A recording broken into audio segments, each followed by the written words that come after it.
नमस्कार सर्वांना. श्री स्वामी समर्थ. महाराज तुमच्या सगळ्यांच्या मनातल्या चांगल्या इच्छा पूर्ण करोत हीच महाराजांच्या चरणी प्रार्थना करते आणि आपल्या आजच्या या नवीन व्हिडिओला सुरुवात करते. उद्या आहे वर्षातील शेवटची संकष्टी चतुर्थी आणि या संकष्टी चतुर्थीला मार्गशीर्ष संकष्टी चतुर्थी देखील म्हटलं जातं. मार्गशीर्ष महिन्यातील कृष्ण पक्षातील चतुर्थीला गणाधीप चतुर्थी साजरी केली जाते. या चतुर्थीचं महत्त्व खूप मोठं आहे. या दिवशी भगवान गणपतीची पूजा केल्याने घरातील नकारात्मकता दूर होते, कुटुंबामध्ये सुखशांती निर्माण होते अशी श्रद्धा आहे. या दिवशी गणपती बाप्पा जीवनातील आपल्या सर्व अडथळे दूर करून भक्तांच्या मनोकामना पूर्ण करतात. गणाधीप संकष्टी चतुर्थीचे व्रत सूर्योदयापासून सुरू होते आणि चंद्रदर्शन झाल्यावर समाप्त होते. संकष्टी चतुर्थीच्या दिवशी चंद्राला पाहणे खूप महत्त्वाचे मानले जाते. चंद्र पाहिल्यानंतर हे व्रत संपते. आता संकष्टी चतुर्थीला आपल्याला काही उपाय करायचे आहे. सर्वात महत्त्वाचं म्हणजे प्रत्येक आईवडिलांची इच्छा असते आपल्या मुलांची प्रगती व्हावी. अभ्यासात असेल, नोकरीत असेल, कोणत्याही क्षेत्रामध्ये त्यांनी मागे राहू नये. पण पाहिजे तसं होत नाही. मुलं अभ्यास तर करतात पण त्यांना पाहिजे तसे मार्क्स मिळत नाही किंवा त्यांना नोकरी मिळत नाही. मुलांना संतान प्राप्ती होत नाही, त्यांचे विवाह जुळून येत नाहीत.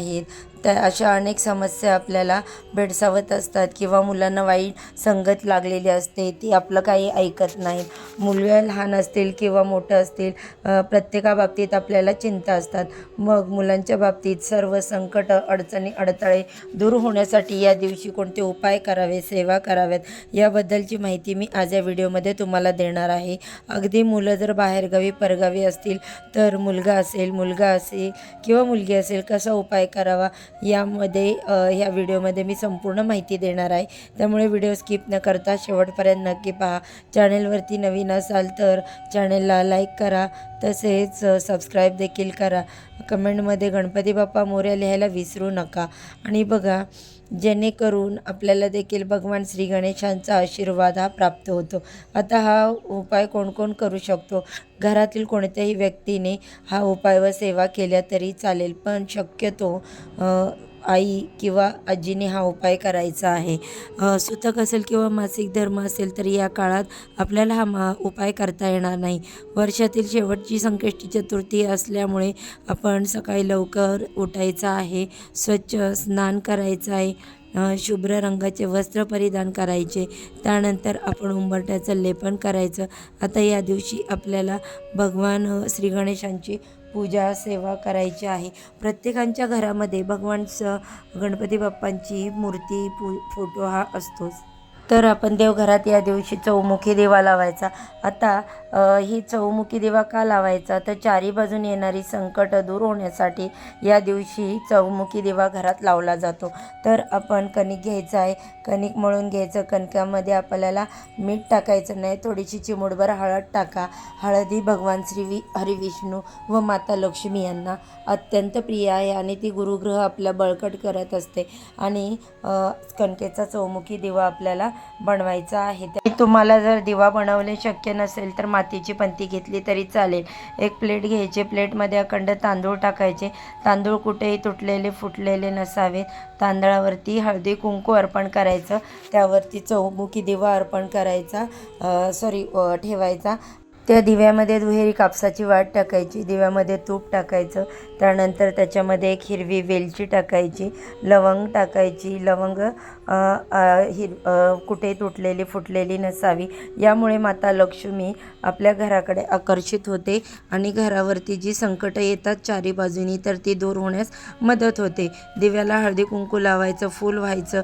आणि आता यानंतर आपल्याला गणपती बाप्पांची पूजा करायची, बाप्पांचा अभिषेक करायचा. आता तुमच्या घरातील मुलं ही सेवा करण्यासाठी तयार असतील, म्हणजे ती मोठी असतील तर मुलांनाच ही सेवा करायला लावायची. भगवान श्री गणेशांना आपण अभिषेक करायचा शुद्ध जलानी, नंतर पंचामृताने. अभिषेक करत असताना ओम गणगणपतये नमः या मंत्राचा जप करायचा. त्यानंतर अभिषेक करून झाल्यावर ती स्वच्छ पुसून घ्यायची. बाप्पांना चंदन लावायचा, अष्टगंध लावायचा. त्यानंतर बाप्पांना ज्या काही वस्तू प्रिय आहेत त्या सर्व वस्तू त्यांना अर्पण करायच्या. मग मोदक, दुर्वा, जास्वंदाचं फूल, गूळ खोबऱ्याचा नैवेद्य या गोष्टी अत्यंत प्रिय आहेत. या सर्व गोष्टी आपण बाप्पांना अर्पण करायच्या आणि यानंतर आपण उपाय करायला घ्यायचा. आता बघा, हिरव्या मुगाचा उपाय मी तुम्हाला सांगणार आहे. ते 2 उपाय सांगणार. दोन्ही उपाय तुम्ही करू शकता किंवा जो उपाय तुम्हाला सोपा वाटेल तो तुम्ही केला तरी चालेल. फक्त व्हिडिओ शेवटपर्यंत बघा, तरच तुम्हाला उपाय व्यवस्थित समजेल आणि त्याचा रिझल्ट देखील तुम्हाला येईल. तर आता तुम्ही बघा, जो काही उपाय करणार आहोत ते कोणाला सांगायचं नाही. अगदी शेजारची व्यक्ती असो, नातेवाईक असो, यांना देखील सांगायचं नाही. बघा, आपण जो उपाय करतो तो इतरांना कोणाला सांगितला तर तो जो आहे तो आपल्याला प्रभावी ठरत नाही. आणि बघा, मुलांच्या आपल्या इच्छा पूर्ण होत नाहीत. मुलांची इच्छा, प्रगती कुठेतरी खुंटते, पतीची प्रगती खुंटते. आता बघा, एखाद्या छोट्याशा वाटीमध्ये आपण या सगळ्या वस्तू काढून घ्यायच्या आहेत. त्यानंतर आपल्याला छोटंसं हिरव्या रंगाचं कापड घ्यायचं आहे आणि त्यानंतर भगवान श्री गणेशांसमोर ठेवायचं. हिरवा रंग हा बुधग्रहाला आकर्षित असतो. हिरवा रंग गणपती बाप्पांना अत्यंत प्रिय आहे, त्यामुळे हिरव्या रंगाचंच कापड घ्यायचं. आता बघा, हिरवे मूग आपण हातामध्ये घ्यायची. एक मूग हातामध्ये घ्यायचा. ओम गणपतये नमः या मंत्राचा जप करायचा आणि त्या हिरव्या मुगाचा दाणा त्या कपड्यावरती ठेवायचा. पुन्हा एक मुगाचा दाणा घ्यायचा. पुन्हा ओम गणपतये नमः या मंत्राचा जप करायचा आणि अशा प्रकारे 108 मूग त्या आपल्याला हिरव्या कपड्यावरती ठेवायचे. त्यानंतर त्याला धूपदीप दाखवून घ्यायचं आणि नंतर ही पोटली हिरवी उजव्या हातामध्ये पकडायची.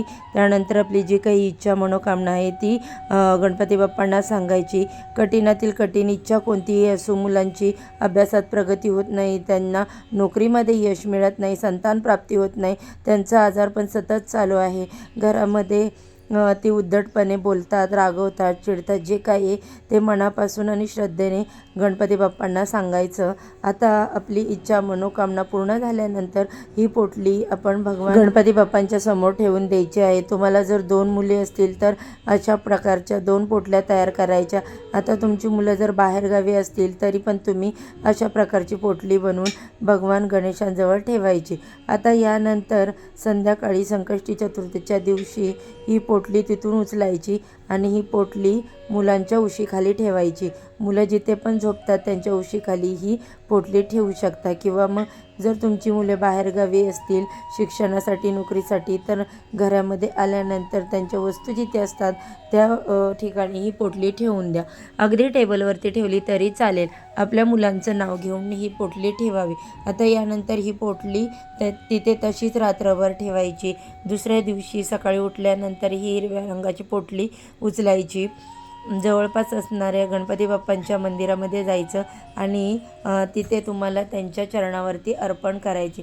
गणपती बाप्पांचं मंदिर नसेल तर भगवान शंकरांचं मंदिर किंवा माता लक्ष्मीचं मंदिर असेल तर तिथे आपल्याला गणपती बाप्पांची मूर्ती बघायलाच मिळते आणि तिथे ती पोटली त्यांच्या चरणावर अर्पण करायची.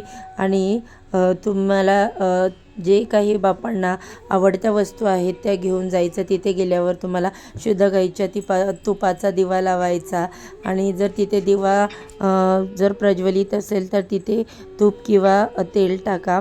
त्यानंतर ओम गणपतये नमः मंत्राचा जप करत ही पोटली हातात घेऊन ही पोटली जी आहे ती आपली इच्छा, मनोकामना बोलून गणपती बाप्पांच्या चरणाजवळ ती ठेवायची आहे. यामुळे आपल्या मुलांवरती येणारे सर्व संकट, अडथळे दूर होतात.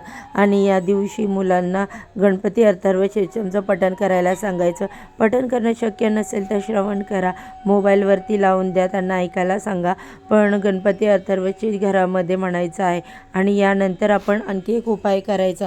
आपण डावा हात आपल्या छातीवरती ठेवायचा, उजवा हात गणपतीच्या कानाला लावायचा आणि म्हणायचं ओम नमः शिवाय.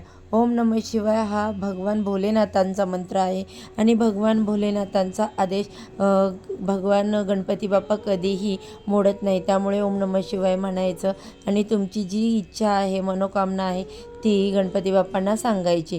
मग घरामध्ये पैसा येत नाही, आलेला पैसा स्थिर राहत नाही, किंवा इतर काही अडचणी असतील, तुमचं घर होत नसेल, गाडी होत नसेल, मुलामुलींचे विवाह होत नसतील, जे काय असेल तर ते मनापासून श्रद्धेने भगवान गणेशांना सांगायचं आणि हे काम माझं पूर्ण करा असं देखील म्हणावं. यामुळे आपली कितीही कठीणातील कठीण इच्छा असेल तर ती पूर्ण होतात असं म्हणतात. फक्त अगोदर आपण ओम नमः शिवाय, ओम नमः शिवाय या मंत्राचा 3 वेळा मंत्र करायचा आणि नंतर आपली इच्छा भगवान गणपती बाप्पांच्या कानामध्ये सांगायची आहे. आता यानंतर अजून एक हिरव्या मुगाचा उपाय करायचा आहे. यासाठी आपण 11 किंवा 21 मुगाचे दाणे घ्यायचे. आता हे हिरव्या मुगाचे दाणे घेऊन जवळपास असलेल्या गणपती बाप्पांच्या मंदिरात जायचं. आता हा उपाय संकष्टी चतुर्थीच्या दिवशी करायचा. हिरव्या मुगाचे दाणे घ्यायचे हातात. त्यासोबत बाप्पांना ज्या प्रिय वस्तू आहेत त्या देखील तुम्ही घेऊ शकता. जुडवा असेल, गुळ खोबऱ्याचा नैवेद्य आहे, जास्वंदाचं फूल असेल, मोदक वगैरे अशा सर्व वस्तू घेतल्या तरी चालेल. तिथे गेल्यानंतर गणपती बाप्पांना सर्व वस्तू अर्पण करायचे. ते हिरव्या मुगाचे दाणे हातात घ्यायचे आणि ओम गण गणपते नमः, ओम गण गणपते नमः या मंत्राचा 108 वेळा जप करायचा आणि त्यानंतर गणपती अथर्वशीर्षेचं पठण करायचं. किंवा तिथे पठण करणं शक्य नसेल तर घरी येऊन केलं तरी चालेल किंवा श्रवण केलं तरी चालेल. परंतु तिथे ओम गण गणपती नमः या 108 वेळा मंत्राचा जप करायचा. जप करून झाल्यानंतर हिरवे मूग बाप्पांच्या चरणाजवळ अर्पण करायचे. चरणाजवळ अर्पण केल्यानंतर तुम्हाला नोकरी व्यवसायामध्ये जे काही अडचणी अडथळे येत असतील ते बाप्पाला सांगायचे. अगदी मनासारखी नोकरी मिळत नसेल, प्रमोशन होत नसेल किंवा व्यवसाय असेल तर व्यवस्थित चालत नसेल, जे काही असेल तर ते मनापासून श्रद्धेने बाप्पांना सांगा. यामुळे आपल्या आयुष्यातील सर्व अडचणी अडथळे दूर होतात व आपली प्रगती निश्चित होते. आता बाप्पाचं दर्शन घेतल्यानंतर, मुलांसाठी उपाय केल्यानंतर, हिरव्या मुगाचा उपाय केल्यानंतर घरी जायचं, इतर कोणाच्याही घरी जायचं नाही.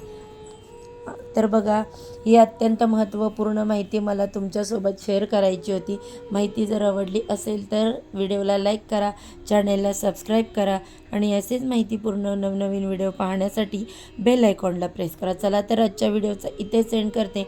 उद्या अशाच छानशा व्हिडिओसोबत पुन्हा नव्याने भेटू. सर्वांना श्री स्वामी समर्थ.